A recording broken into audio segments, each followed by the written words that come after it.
Stand for the Pledge of Allegiance.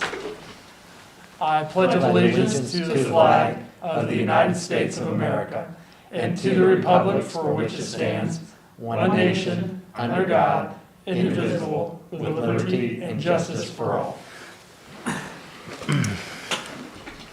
Hello, everyone. You all have received the minutes from our last meeting. We will entertain a motion to approve those. Are there any questions or comments from those minutes? I'll make the motion. Okay. Got a motion by Mrs. Baker, I'll second. second by Mrs. Matthews. Mr. Hancock, we call the roll, please. Mrs. Baker? Yes. Mrs. Matthews? Yes. Mr. Sprague? Yes. Mr. Weigel? Yes. Superintendent's comments. Mr. Holbrook. Thank you, President. Tonight, I want to spend some time going over our plans for the restart of the 2020-2021 school year. As you hopefully can see on our display, we're going to have three options available for all parents and students. The first option would be every student going to attend school every single day. We will certainly have social distancing guidelines in place and safety protocols, and we will be having the ability to go on remote learning at a moment's notice if we need to due to an outbreak with regard to COVID. Our second part of that plan is a hybrid model. And what that does is about 50% of our kids would come on Monday and Tuesday, and the other 50% would come on Thursday and Friday. And we have broken that down specifically by alphabet. Students with the last names A through K would come on Monday and Tuesday, and students with the last name L through Z would come on Thursday and Friday. And Wednesday would be a day in which students would have the opportunity to contact their teachers remotely, have office hours to work through any issues they may be having with the academic work. And then our additional option is our Virtual Learning Academy. Our Virtual Learning Academy is something that requires a semester commitment at a time.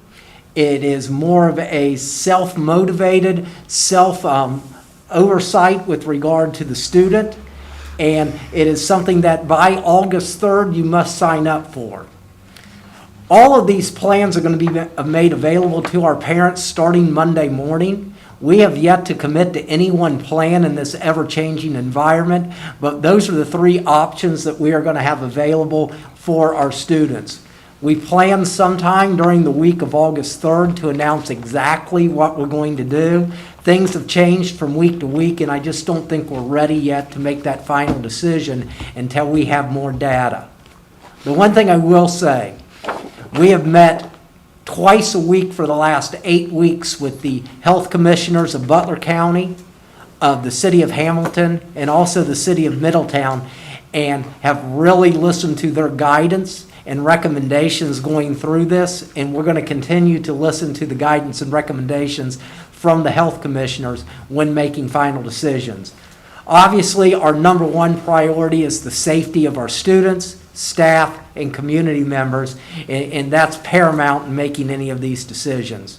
It's a difficult decision we're in. We know the best thing is for kids to be in school every single day. We know that there is huge value in that, and if we can do that and provide a safe environment, we will.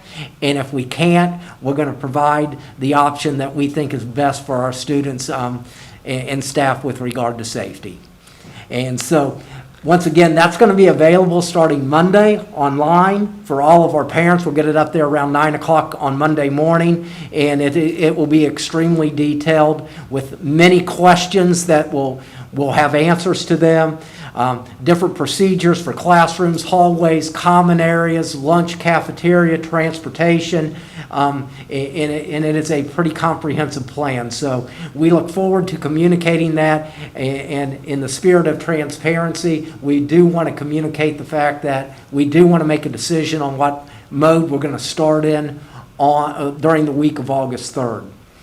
The one piece that might be a little different is that we will be starting school on August 19th, but we will only have half of our students within the district start on that particular day. Students with last names A through K. On August 20th, the second day of the school year, those students whose last names L through Z will attend, and then on Friday, the 21st, according to our plan right now, all students district-wide, 1 through 12 will attend. Kindergarten and preschool schedules have not changed. Thank you, Mr. President. That's all I have for you this evening. Thank you, Mr. Holbrook. I just want to say, express my gratitude, and I think I speak for the board, just a phenomenal job with the plan that you put in place. I'm sure this is, something that is unprecedented, and the hours that this has taken is certainly unprecedented, so. Well, thank you one very of the much. things I've prided myself in throughout this whole process is we've got great people in Hamilton. We got great administrators. We've got great, not only at the building level, but at central office. Our teachers' unions and our other 3 unions have been involved in all of this, and it's really been a team effort. So we're just fortunate to have the people we do, and even though this is a challenging situation, it was great to see the collaboration on this plan. I totally agree. And speaking of the people we have, I just want to say thank you to Dr. Conkle. Dr. Conkle has worked for Hamilton City Schools for 14 years, and this evening he will be accepting the superintendency at Ross Local School District. So I just would like to, again, express our gratitude to Dr. Conkle. Mr. Holbrook, do you want to make any comments about that? Yeah, Dr. Conkle and I have worked together for the last 5 years, and I can go on and on about the support that he's given our students and staff over the last 14 years in Hamilton, but just from a personal level, he's going to be sorely missed by me. I mean, we've worked together closely on many different things over the last 5 years, and as much of an asset as he's been to Hamilton from a standpoint with staff and students and community and curriculum and those things, the personal piece to me is something that's going to be hard for me to overcome. But you know what? When you got really good people, they're going to take promotions, and I couldn't be more proud and happy that he's getting this opportunity. Hamilton's loss is Ross's gain, and we certainly wish him well. Absolutely. Well said. Okay, if anybody else says anything, we're going to move to item 4, the consent agenda. You all have received the consent agenda and the items listed. We'll entertain a motion to accept the consent agenda as listed. So moved. Okay, got a first by Mr. Sprague. Do I have a second? Second. Second by Mrs. Baker. Mr. Hancock, do you have any questions or comments again? Anyone? Mr. Hancock, call the roll, please. Mrs. Matthews? Yes. Mr. Sprague? Yes. Mr. Weigel? Yes. Mrs. Baker? Yes. Okay, human resources. Do we have, is item 5 a separate item, Mike? Okay, is that first? Is that because it is growing? Okay. Item number 5, we'll entertain a motion to accept item number 5 separately. I'll make that motion. I'll second. Okay, got a first by Mrs. Baker, second by Mrs. Matthews. Any questions or comments? Seeing none, Mr. Hancock, would you call the roll, please? Mrs. Matthews? Yes. Mr. Sprague? Yes. Mr. Weigel? Yes. Mrs. Baker? Yes. Okay. Mr. Hancock, you're up. Thank you, Mr. President. We'll go this way. Yeah, hopefully I can cast that. Well, we'll just speak to it then. Okay. The items you have before you tonight are, first of all, the financial report for the fiscal year ended June 30 of 2020. Just give you a brief update on that. We did end up where we had anticipated.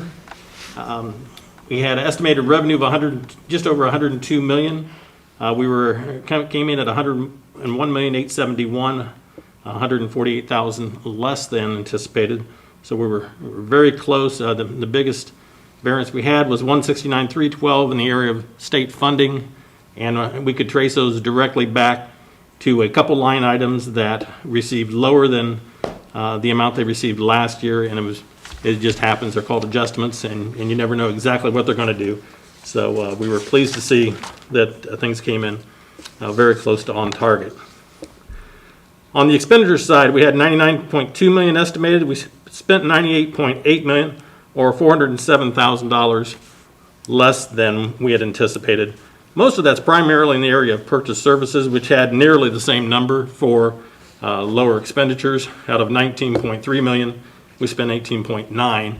And we were very conservative in that line item. We've seen some interesting numbers in the month of June out of ODE in past years, and we thought we could certainly see that. We will certainly be looking this month and next month to make sure nothing trailed into this year, because that can happen from time to time as well.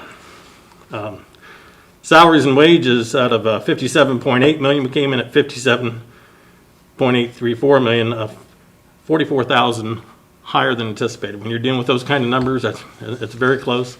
And again, we're glad to see that the numbers are doing what we thought. We were 92,376 different on fringe benefits. And quite frankly, with all the changing we did this year of juggling money around with wellness funds and things of that nature, just tickled to death that we were coming that close out of 19.3 million. So again, overall, we finished $262,000 better than planned, and we're ready to go for the new year.